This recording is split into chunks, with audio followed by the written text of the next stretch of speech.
Called it. Yes, we did. We called it. We predicted it. We said take it to the bank, and we delivered. We have the receipts to prove it. Man on second went out on a limb in our last podcast and predicted that Antonio Jimenez from right here in South Florida went to Archbishop McCarthy High School, played in 2025 at Central Florida, standout shortstop. We predicted to be taken in the top 3 rounds. As I delved more into it, I predicted it'd be the 3rd round, and lo and behold, the New York Mets come through and make the prediction. I had my Joe Namath guaranteed moment. So congratulations to Antonio Jimenez as he is selected by the New York Mets in the 3rd round of day 1 of the Major League Baseball draft, and it was an exciting draft. And obviously here at Man on Second, we've been tracking all the action. We have so many videos, and we're South Florida based, but we cover it all. But really centralized Broward County is kind of my wheelhouse, and really happy for Antonio Jimenez. I've been covering him since 2023 when he was a senior at McCarthy High School. Really a baseball powerhouse, produced so many great players.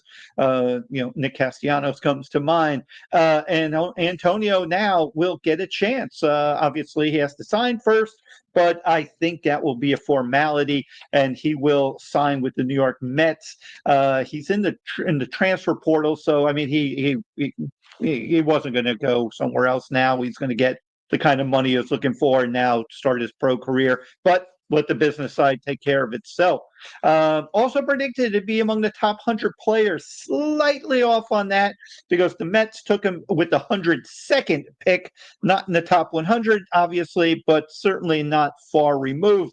They made me sweat it out a little bit because keep in mind, the first day was the first 3 rounds. There were compensatory picks also included among the day. And like I said, the Mets took him with the 102nd pick. I was running out of time because the Yankees had the 103rd pick, the Dodgers 104th pick, and that is it. So kind of by the skin of my teeth, but we made it. The prediction held true, but it was Antonio's day, and we're happy to share it. Recommended value slot for those who keep track of that thing, $752,000. So somewhere probably in that neighborhood. My prediction is he'll get a little more. I don't think he would sign a below slot deal. But again, that again is the business side. I think the Mets are a perfect landing spot for Antonio. Super toolsy guy. We noted in our past podcast here in the Curtain Call podcast about the Combine, which was in Phoenix in mid-June. I was there. I talked to Antonio. I got tons of video of him up on the channel.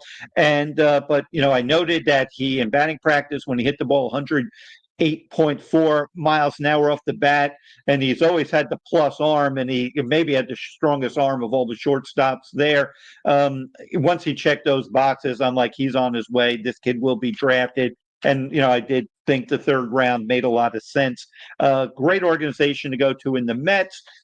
Keep in mind, he'll be in spring training or at least around the complex, probably not spring training right out of the chute, but he could interact with the Francisco Lindors. And obviously the Mets have a strong commitment to winning, which I'm sure he'll like.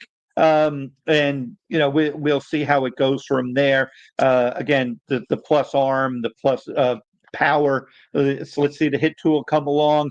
But I think he has a really good chance to really make his mark. And it should be a lot of fun to be tracking and following Antonio. Again, let's take a quick moment let's tee it up.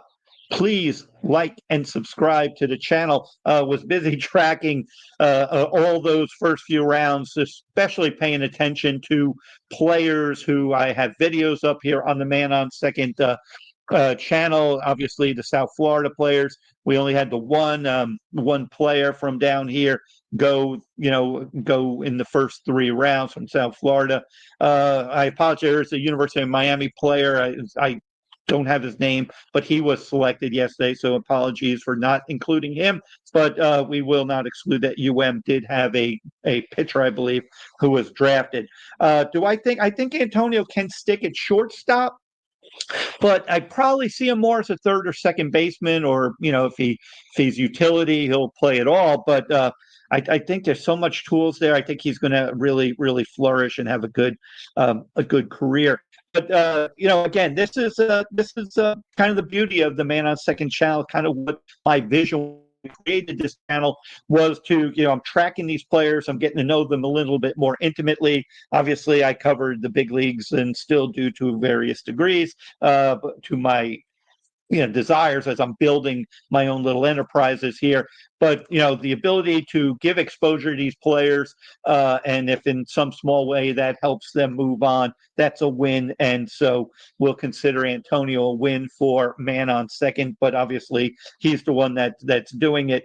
And day two, I expect a lot more of our Florida players to be taken. But for the purposes of this podcast, I'm just kind of review some of my thoughts of day one, which, like I said, were rounds 1, 2, 3 with compensatory. Overall, keep this in mind. I don't think this is a great draft. I think this is more of obviously every draft is going to have big leaguers. Every draft is going to have all-stars and stars. But in terms of overall quality, there's not that one unbelievable. But let's start from the top. To me, the Seattle Mariners got the best pitcher in the draft with the third pick taking Cade Anderson. And I think with the fourth pick, the Colorado Rockies got the best player in the draft, having Ethan Holiday fall in their lap, obviously the son of Matt Holiday, who played for the Rockies. I saw on TV, they had the great photo of Matt wearing his Rockies uniform, holding Ethan, who might have been 6 months old. He looked like a small baby there. But obviously the Rockies are part of their the history of the Holiday family. To be honest, I mean, Ethan's probably the one guy that could be like a franchise player. I think the best player for the more immediate value was Cade Anderson. I thought the Nationals should have gone with him.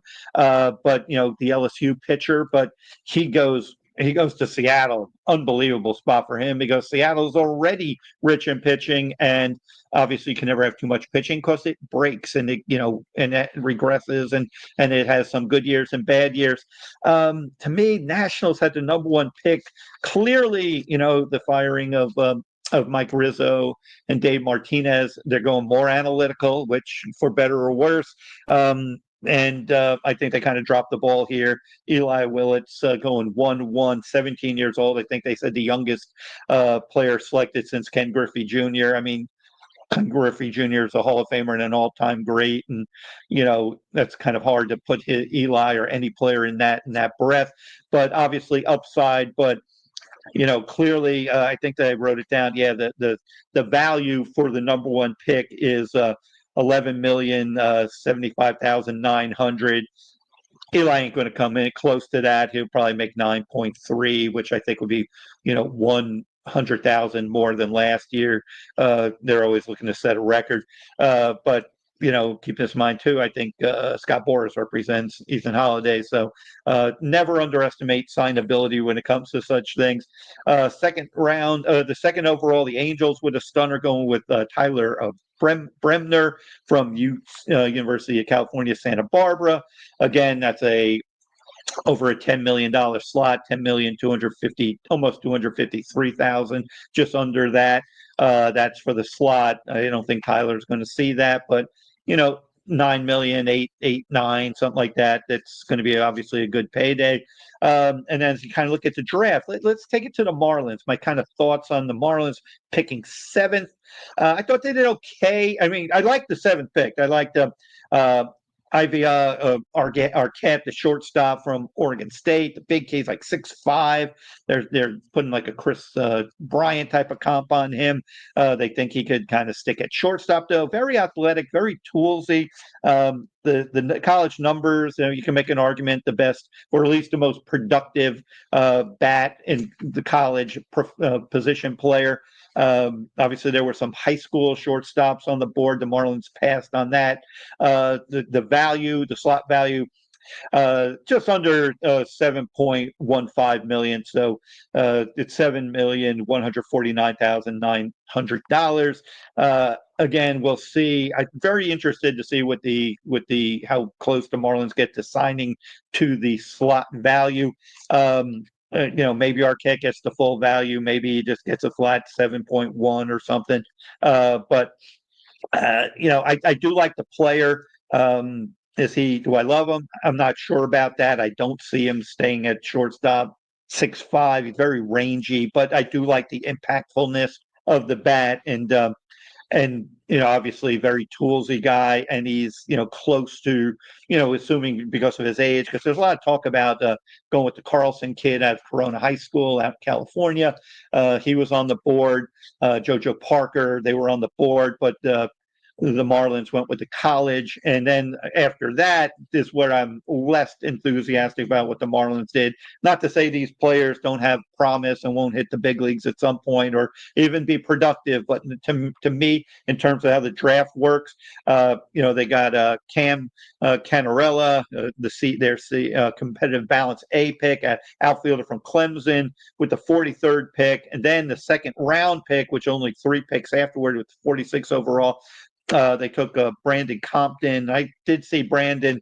He was kind of a force at the combine in terms of exit velocity. A lot of balls, about 110 miles an hour off the bat in Arizona State, but not a lot of hit there, but a lot of power.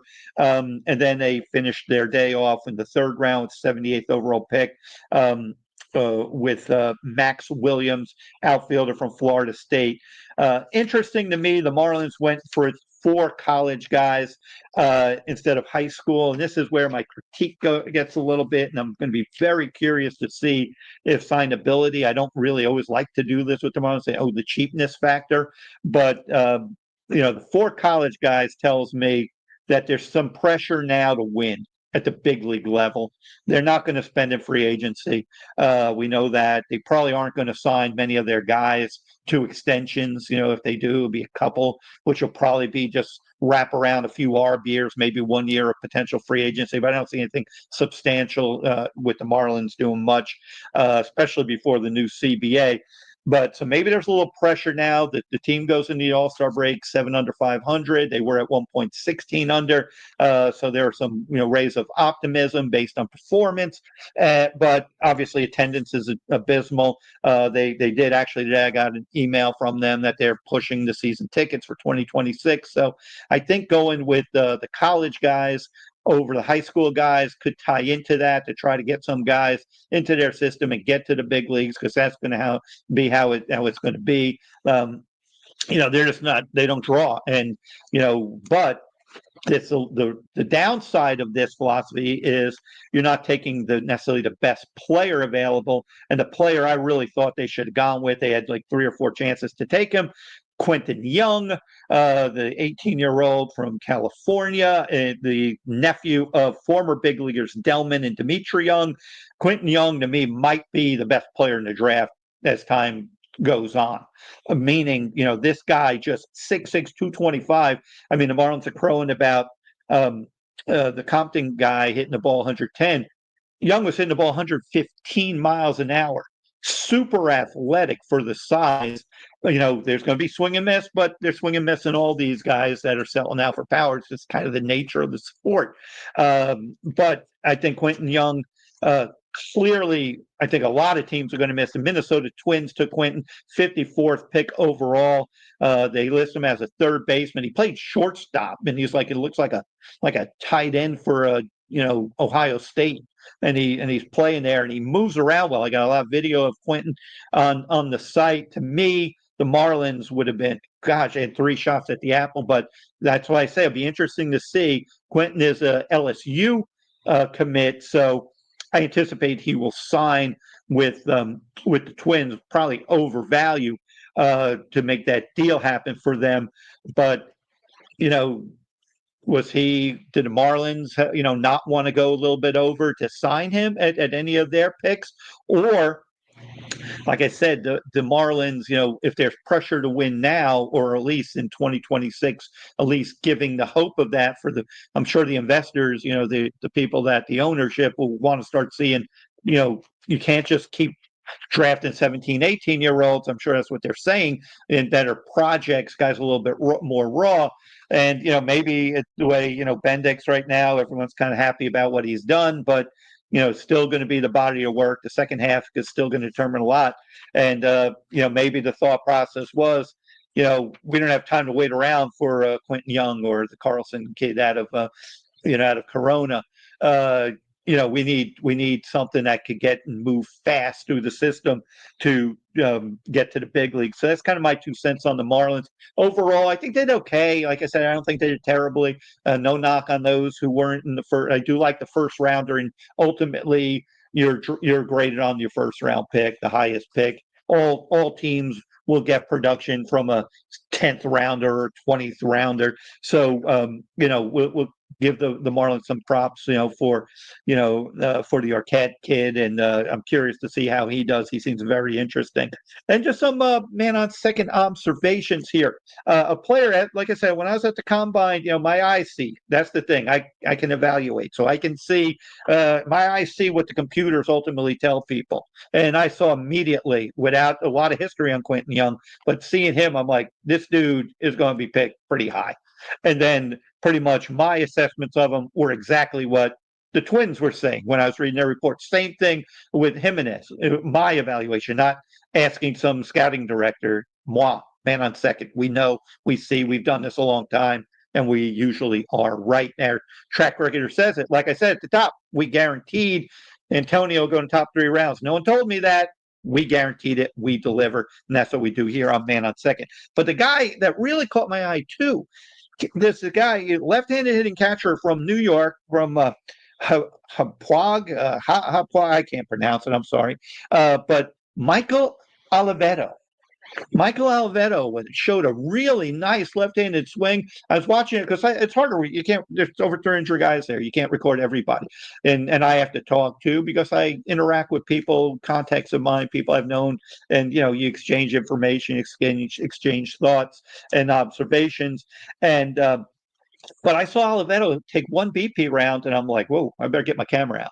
And I do have video of him because the kid had a feel for hitting. Ball came off his bat. Nobody was talking him up. Detroit Tigers seeing the game like man on second does.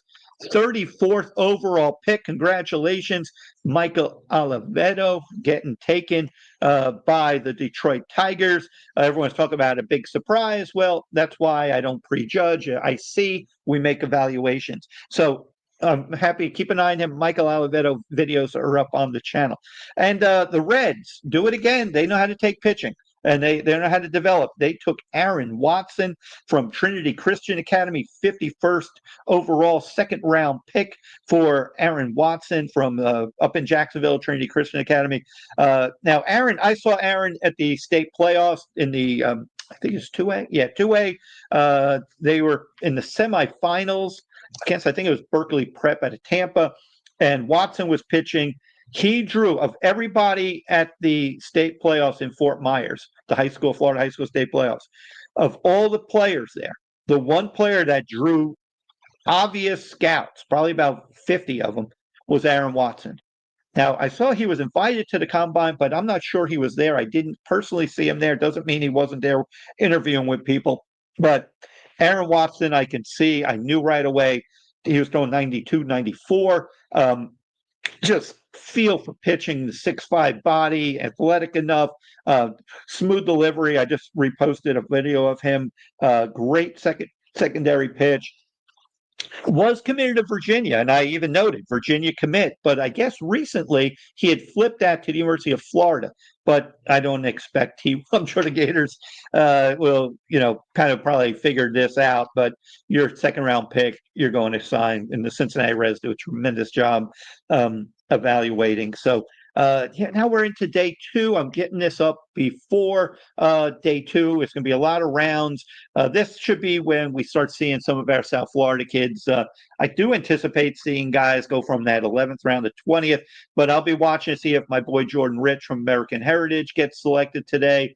Dylan Dubovic, also from American Heritage, Gabriel Milano from Doral Academy. We got a bunch. Mario Magana at Columbus, Zach Malvasio at St. Thomas Aquinas. I'm not sure. We're hoping we'd see some of our guys drafted.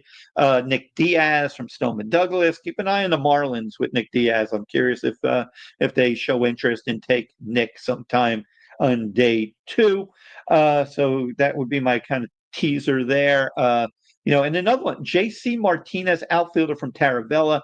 I've kind of forgotten about him a little bit, but he's a guy I'm thinking could be drafted today as well. Alan Soler from True North Classical Academy. He's recurring. He had Tommy John surgery in May, so we're going to see if he gets drafted. If not, he's got UCF in the horizon, but he could be a bargain. But he also, I'm not sure he'll sign for a low ball offer. So that's fascinating. Guys who have dealt with injury, and if they're going to, have to kind of come through that and see whether they want to rehab and go to college, or, if a pro team takes them, get right into pro ball, do your recovery there, your rehab, and just start your professional career and absorb all that you're doing while you physically can't throw the ball, and then just take it from there. So Alan Soler is someone I'm really curious about. We have other players. We have Talon Holiday at Heritage, who, is a guy who minimal interest from the pros, but obviously really talented high school player. Probably just will end up at North Carolina, but you never know. Curious to see if some of those guys down in Miami, there's